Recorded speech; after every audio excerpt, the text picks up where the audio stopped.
YCP కార్యకర్తల చేతిలో హత్యకు గురైన బాపట్ల జిల్లా బీసీ విద్యార్థి అమర్నాథ్ గౌడ్ కుటుంబానికి ప్రభుత్వం తరపున ఇల్లు కట్టించేందుకు మంత్రి అనగాని సత్యప్రసాద్ శంకుస్థాపన చేశారు. అమర్నాథ్ గౌడ్ 3వ వర్ధంతి సందర్భంగా బాధిత కుటుంబాన్ని సత్యప్రసాద్ పరామర్శించారు.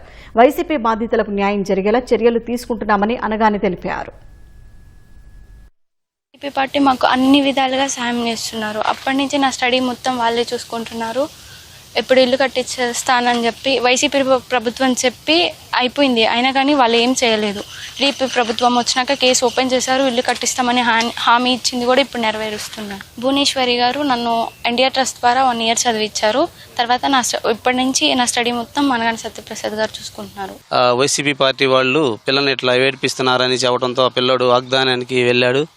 ఆ క్రమంలో ఆ పిల్లవాడిని పెట్రోల్ పోసి సజీవ దహనం చేశారు. ఆ రోజు ప్రతిపక్షంలో ఉన్నా సరే చంద్రబాబు నాయుడు కూడా వచ్చి మా కుటుంబాన్ని అండగా నిలిచి ఆర్థిక సహాయం చేసి ఏవైతే మాకు అండగా నిలిచి చేస్తామన్నారో ఆ ప్రతి ఒక్క కార్యక్రమం కూడా అనగాని సత్యప్రసాద్ గారు ఈ టీడీపీ ప్రభుత్వం మా కుటుంబానికి ఎంతో అండగా ఉంది. 1924లో అమర్నాథ్ గౌడ్ ఒకటే కాదు, సుధాకర్ అవ్వచ్చు, చంద్రయ్య అవ్వచ్చు, సలాం అవ్వచ్చు, అలాగే ఒక వైసీపీ నాయకుడు కూతురికి మార్కులు ఎక్కువ వస్తున్నాయని చెప్పేసి తక్కువ అంటే 2వ మార్కు వస్తుంది ఫస్ట్ ర్యాంక్ వచ్చిన వాళ్ళని తప్పించేసి వాళ్ళని ఆత్మహత్య చేసుకునే విధంగా చేశారు. అంటే ఇట్లాంటి క్రూరమైనటువంటి వాతావరణం వాళ్ళు.